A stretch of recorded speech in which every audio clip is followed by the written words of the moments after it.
YouTube, how's it going? The Goat House is back with a brand new episode of Terrible Take Tuesday, where we take a look at some terrible takes in the NFL world sent in by you guys. And I guess we ripped them a bit. So excited to do this second episode here in 2020. A lot to go over. And you guys can send in some terrible takes for maybe next week's episode or any in the future through our Twitter there, as you see on the screen. There's also a link for that in the description of the comments. We also talk football nonstop there. Have a bunch of polls that will keep you guys involved in future videos. You guys are actually creating future NFL videos with playoffs and more. Appreciate you if you can subscribe to both of our channels. Follow that Twitter. Really appreciate the support lately. Recently hit 50K. Trying to match that on our second channel. And then we have a podcast as well. Any links that you need there in the description and in the comments. The first terrible take, something I do want to add is a lot of people sent the same exact entries for Terrible Take Tuesday this week, and I just used the first, whoever sent it to me first. So if we can kind of get a follow train going, everyone just follow the people that come up here, then eventually you'll get some follows as well. Totally up to you, but I think that'd be pretty cool. But first one comes from Kyler Murray for MVP, Red Sea Season. So shout out to that person there. And again, you can send entries for next week to our Twitter. Would prefer if you mention me, not DM me, but either way is fine. Top 10 cornerbacks here. This, you can see the logo for the Instagram account in between Marshawn Latimer's legs there, down by his calves. So that's who made this post, top 10 cornerbacks. And they got Gilmore at 1, no problem there. White at 2. My problem here is Richard Sherman above Jalen Ramsey. I know Sherman had a big year. He's had a great career. I just don't see how you can have Sherman over Ramsey, really. Ramsey is just that talented where in my opinion, he should be 1 or 2. If he's anything lower, I'm going to, I know it's opinion, but I'm going to say, you're probably off on that. Sherman definitely got a lot of help from his pass rush last year. Still, he can't take away. He had a really good year. I just don't see how you can have him ahead of Ramsey. Looking down the list, I wouldn't, even though he's pictured here too, I would not include Marshawn Lattimore in the top 10. It just feels like it's the same thing every year with him. A lot of expectations. He starts the year off pretty good. First 3, 4, maybe 5 weeks, looks like a top 10 corner. And then it just downhill from there. It just seems like nowhere near the top 10 through most of the year, even in the playoffs. It just seems like the same thing every year. So I just cannot put him in the top 10. And I want to see Darius Slay stay healthy, Patrick Peterson stay on the field, but those guys could be better than where they're ranked. Denzel Ward, I guess maybe this person is predicting Ward to be a top 10 corner this year, so I guess you can understand that. A top-tier cornerback prospect was a little better his rookie year than last year. I definitely would not throw him in the top 10. So maybe this list isn't really too terrible, but I just don't see how you could have, Ramsey down at 4, mainly Sherman ahead of Ramsey there. So appreciate you sending that to me for this week. Next up, we got Tom Soul 031, Tom O'Soul, and sent in a Ryan Clark QB rankings for the AFC East here. And yeah, I don't agree with this one at all. So there's people out there that whenever somebody ranks a rookie, they got a big problem. The guy hasn't played yet is kind of the response. I'm not really one of those people. You can rank rookies. You can rank them high because you're predicting the season, obviously. You can't predict them to be at the bottom just because they haven't played yet. So I'll be on Ryan Clark's side with ranking Tua and believing that, it's okay to believe that he'll be that good. I can understand that. It's tough to put him at 1, though. It's very tough to put him at 1. My big problem is I just don't get how Josh Allen cannot be 1. I think the whole, the viewers of the NFL, I guess the NFL world, they're pretty split on a guy like Josh Allen. I think half, about 50%, thinks he's pretty solid, has good potential. The other half, not really doubting his potential, but just don't think he's that good. So I definitely, I'm in the better 50% half. I think he's a solid quarterback that can continue to get better. I just don't get how he's not number 1. I could see Tua being the best quarterback in this division early, just not right away, especially coming off the injury, especially with the weaker offensive line for the Dolphins, even though it's definitely gotten better. I just don't know how you can have Tua and Darnold ahead of Josh Allen. I just don't. Darnold, another guy, you don't doubt the guy's future. You don't doubt his potential. I definitely don't. But but hasn't really shown me enough yet. What he's shown me at USC and on the Jets is that he will turn the ball over, and he'll turn the ball over in some pretty crucial moments. Hasn't really made those big plays. He did get better down the stretch of the season. I know he missed some time last year as well. I know he had a pretty poor supporting cast in general.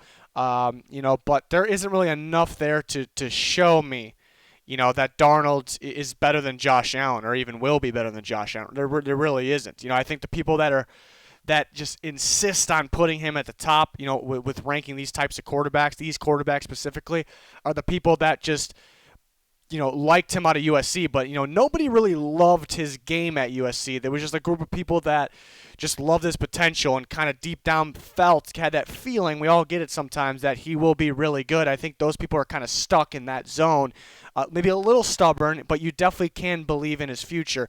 I just don't get how Josh Allen just can't be one. It's tough to put a rookie, even though you're predicting the season, so it's okay. I know he hasn't played yet. That's okay. But it's tough to put that rookie on the Dolphins that's coming off an injury at 1. So usually I like Ryan Clark a lot, and I still do, but, his takes on things. But, yeah, this was a little off, I think, my opinion. But moving on to the next one. This one's all sorts of terrible. Preston Stutzman, appreciate you sending this my way. This is NFL draft rankings, so it looks like by pick 6, two guys kind of combine their rankings together, got an average out there, so pretty cool. Great idea. I'm sure these guys do great work here. Ranking draft classes from 2020, I don't understand this at all. Let me start with this. Everybody's different with their draft rankings because, like myself, where we started this channel off the draft, even before I started this channel, I graded every player that I could in the draft class before the draft for every single draft that I can remember, since I was young. And that's what these guys do too. They do it every year. So you're kind of grading based off your grades. You have the grades in place, and you just don't know which teams are going to take those players. So in a way, the grades are set. So everyone should be different. Maybe not insanely different, but I think this is way off than what I would expect from anybody's rankings. I feel like this list almost contradicts itself a little bit. Maybe that comes with two guys kind of averaging out. Maybe that comes with it, their rankings. But yeah, why I say that, it looks like they're favoring, or they're not, they're penalizing teams, I should say, that didn't have a first-round pick. The Bears being at 32 is pretty mind-blowing in my opinion. They didn't have a first-round pick, so it looks like they're penalizing for that. And some people kind of do that. That's the way some people grade. I don't grade that way, so maybe it's not terrible because people just, they don't have a first-round pick. That takes away a pick, so that's not good. So, okay, I can understand if somebody – I don't agree with it, but I can understand it. But to throw on top of that, the Bears that have 2 second-round picks took a good tight end, best tight end in the class, in my opinion, Cole Kmet. And they took Jalen Johnson, who a lot considered a first-round talent. If he was taking the first round, it would not have been a bad pick. Maybe he dropped a little bit because some injury concern, nothing major. So I don't think they're taking that into account there. Maybe they didn't have those guys graded that high. But I think they're penalizing for not having the first-round pick. But then you look at the top of this list, the Niners, the Saints, the teams that had the least amount of draft picks. They had a first-round pick, though, but they had limited amount of draft picks, and there wasn't anything spectacular. The Niners got 2 good first-round players, which you should do it in the first round. People were a little upset they passed on a guy like CeeDee Lamb, Jerry Jeudy. The Saints, a standout pick was maybe Zach Bond in the third, but there's really nothing to put these 2 teams at 1 and 2. Absolutely nothing. I guess that's my opinion, but in everyone's grades are different. But I feel like in that way, the Bears, they're penalizing the Bears. And the Steelers didn't have a first-round pick, and they had a pretty good draft, though. They had a pretty good draft. They got some good value picks. They got some really good fits, I thought. So I think they're penalizing the teams that didn't have a first-round pick, and they're, for some reason, rewarded the teams that did but had way less picks than those teams. So very confusing about that. Another thing is, again, everyone's different, but I'm going to question a little bit if you don't have the Cowboys or the Broncos at 1. I know a lot of people like the Ravens draft, very good draft, so maybe that one as well. They do have them at 3. But yeah, the Cowboys and the Broncos, and this is rare for me that 2 teams are clearly at the top that steal the show. So it's not like that for me every year, but it was this year. So, I think most people should be somewhat similar. to that, and to have two teams that really weren't in discussion for really anybody up there is questionable. But then kind of going back, teams that had limited picks, and all of a sudden you got 3-4, the Ravens and Jags who had a ton of picks. So they're kind of back and forth. I think that comes with averaging people's rankings out, I guess. I think they were pretty low on the Chiefs. I thought had a pretty good draft as well, all the way down at 24. Who else we got? Down 19-20. I thought the Bengals and the Rams had a pretty good draft. They're kind of in the little under the middle of the pack there. They're kind of all over the place with this one. They're kind of all over the place. So that it was a strange one. Definitely a strange one. Moving on to the next one. A lot of people sent me this one. I actually found it myself before anybody sent it to me, but the first person that sent it to me was Cole Snipes. So I appreciate anybody that sent it to me. Just going with the first one here. And it was top 25 NFL running backs of all time here. I believe this was Bleacher Report. Could be wrong. I believe it was Bleacher Report, though. Top 25 running backs of all time, and this is, all sorts of terrible, I suppose. For me, things that aren't terrible, but for me, if I would change something, to me, if I'm making this list, I'm starting at the top, and it's between Adrian Peterson and Barry Sanders. I really don't, I don't think anybody else could really consider somebody else. So maybe Peterson being a little low, but he's at 4, so not terrible enough there. And it's hard to go against guys like Walter Payton, Emmitt Smith, top tier guys.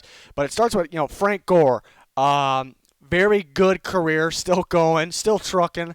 Very consistent, hardworking. Excellent career. Top 25 running back of all time, sure.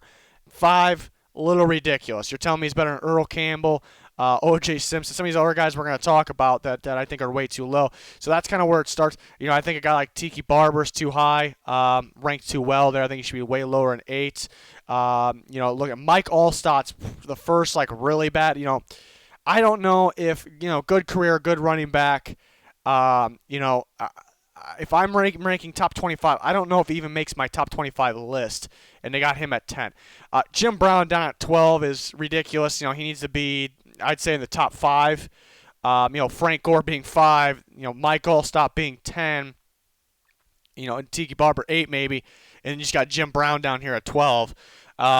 Questionable, based on his play. But then you add in other factors like this. It feels like Jim Brown was kind of the guy that just started everything for running backs. You hear Adrian Peterson talking about, you hear all these other running backs, legend running backs talk about how Jim Brown was pretty inspiring. It feels like he's the guy who started, maybe started the greats of the running backs, maybe motivated running backs to be the running backs, what they were today. So I think you factor that into how good his play was, I think is kind of a bonus. It doesn't move him up just because of that, but because of his play, and that on top of it, I think that's why maybe he's definitely too low on this. Marshawn Lynch maybe a little high, would put him lower on the same with Portis maybe. Big problem at Marshall Faulk all the way down at 17. He needs to be much better ranked than 17. I think easily in the top 10, and same goes for Eric Dickerson. Eric Dickerson, one of the best running backs of all time, being all the way down at 20 is absolutely ridiculous. And then you go to a couple guys that I good running backs, really maybe great running backs, but talking about 25, you got to pick 25 all time. Amon Green, Mark Ingram, I don't know if I would really consider them at all, so that was confusing. I seen the same people make a quarterback list last year that actually made Terrible Take Tuesday. That was last year, in last year's video of one of the episodes. So, and they're pretty much in the same boat with the running back rankings. So, very interesting one there. Moving on to the next one, we got Pedro sent this our way here. So it's receiver tier rankings, and it's a little. I think what's bad about this is, I guess how they're categorizing this. The label elite, and as you see there's a better group apparently. There's a blue group at the top of the pyramid. I didn't see those, and we can use your imagination. You see which players aren't on this list. Those are probably in this list. I don't know what that's titled, but my problem here is not really that these are second tier guys. We can agree on that, but that I guess that he's labeling, this person's labeling all these receivers elite receivers. That's confusing to me. Tyreek Hill, you can get away with that one. You can get away with Devonta Adams elite. Odell Beckham, maybe, some people, still kind of trusting his game before that it can come out again. So maybe even that. Maybe we'll even allow that. But to list all these guys, Chris Godwin with Tom Brady, improving so much last year, could have an elite season. Do we categorize him as an elite receiver? No. Amari Cooper, crazy footwork, crazy, body control on the sideline, can run routes. But is he an elite receiver? No, but he can be. Allen Robinson, yeah, I wouldn't categorize him as elite. Kenny Galladay is an up-and-comer, dominant receiver, dominant jump ball receiver. Elite, no. Juju Smith-Schuster, very good receiver. These guys aren't elite. Schuster, Diggs, Thielen, Cortland Sutton. I'm high on all these guys. I like all these guys. Devontae Parker and A.J. Brown, even, this in the tier 2 in general, could be questioned. Just labeling it elite is kind of what did it for me here. To make this this episode. So that was a little confusing. Moving on to the last one of the week. We have a few people who sent me this one, but Answer Not got it first here. Quarterback rankings according to ESPN. And yeah, I have that sent my way, and I'm looking at it, I'm like, this is really, really bad. But I'm starting to think, it might be fantasy rankings, so it makes it not as terrible if it is fantasy rankings. I could still pick it apart. I'd still put Russell Wilson higher than 6. I definitely wouldn't put Daniel Jones as high as 13. Looking down the list some more. Gardner Minshew, I'd probably put at the bottom of this list. There's those games where it could be like 100-yard passing games. So I was about to rip this one if it was just normal QB rankings according to ESPN, but I believe it's going to be fantasy football. That helps out. I think it's an Instagram account, that fantasy football is the name of the account that posts this, but it looks like they post other normal rankings as well. So if this is, normal rankings, then we could pick this apart big time, but I do not think it is. But still, for fantasy, even Phillip Rivers down at 25, he'll turn the ball over, but he'll air the ball out. It's what they want to do. They want to have more. The Colts were kind of missing that big playability, so they go get a big playability guy, even if it comes with some turnovers. Even for fantasy, there'll be some more points put up than that. I think Gardner Minshew being ahead of some of those guys below him is a little questionable, probably the more questionable thing to me. Kyler Murray being at 3, kind of another reason to believe that this is fantasy, because I think he'd be a really good fantasy quarterback there at 3. It's interesting. It's interesting. So that is Terrible Take Tuesday, episode 2 in 2020. We did quite a few episodes last year if you want to go back and check those out. If you guys want to send in your terrible take that you find with a shout out that you'll receive, send them to me on Twitter. And we're going to continue to do these episodes every single week, maybe until the NFL season starts. So hopefully you can join us for these. Got plenty of other record predictions, NFL predictions, rankings in general on the channel. More coming. So follow both of our channels. Follow our Twitter. That's going to do it for this one. Thanks, everyone, for watching. Goodbye.